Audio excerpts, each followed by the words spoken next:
জানতে পারবেন যে ঈদের নামাজের ব্যাপারে যদি বলতে হয় হোক সেটা ঈদুল ফিতর বা ঈদুল আজহা, নামাজ পড়তে হবে 2 রাকাত। 2 রাকাত নামাজ 2 ইউনিট নামাজ। একটা হাদিস আছে সুনান আল বাইহাকিতে, খণ্ড নম্বর 3, বুক অব জুমা সালাহ, হাদিস নম্বর 5719।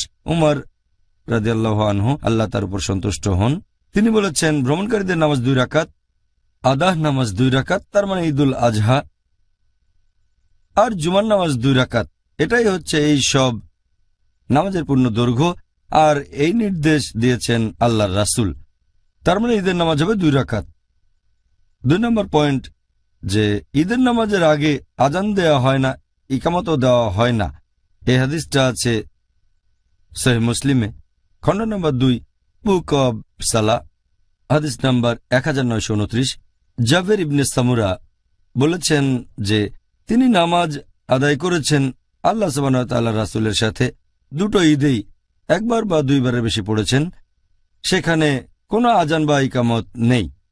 তার মানে ঈদের নামাজের সময় আজান দেওয়া হয় না, ইকামতও দেওয়া হয় না। এটা সাধারণ জামাতে নামাজ থেকে আলাদা। 3 নম্বর পয়েন্ট, যে ঈদের নামাজের আগে কোনো নামাজ পড়তে হবে না অথবা তার পরেও পড়তে হবে না। এই নামাজের আগে বা পরে কোনো রকম সুন্নত নামাজ নেই।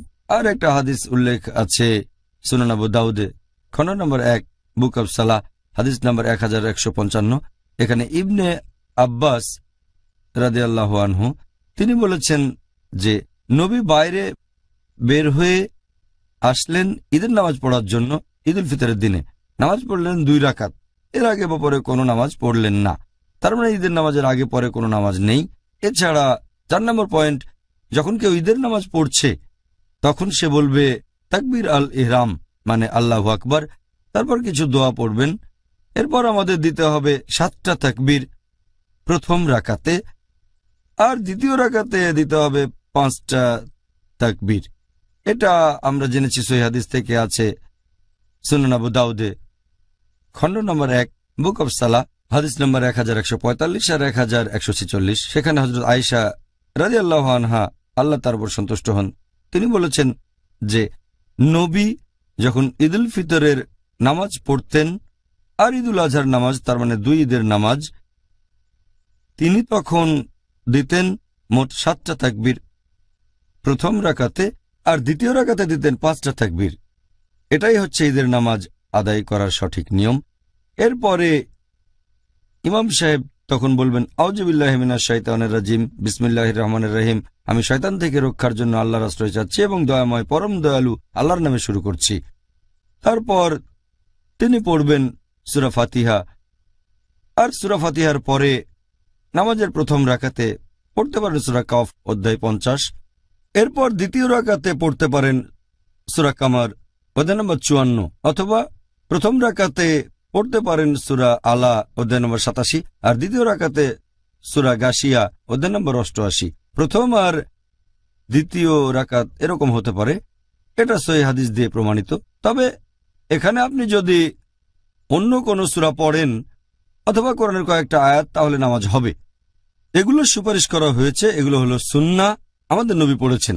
এছাড়াও ঈদের নামাজ শেষ হওয়ার পরে ইমাম তখন দেবেন খুতবা, ঈদের নামাজের খুতবা। এটা আছে সহিহ বুখারীতে, খণ্ড নম্বর 2, বুক অব 2 ঈদস, হাদিস নাম্বার 962। ইবনে আব্বাস রাদিয়াল্লাহু আনহু বলেছেন যে তিনি ঈদের নামাজ আদায় করেছেন আল্লাহ সুবহানাহু ওয়া তাআলার রাসূল মুহাম্মদ সাল্লাল্লাহু আলাইহি ওয়াসাল্লামের সাথে। আরও ছিলেন আবু বকর, উমর, উসমান, আল্লাহ সবার উপরে সন্তুষ্ট হন।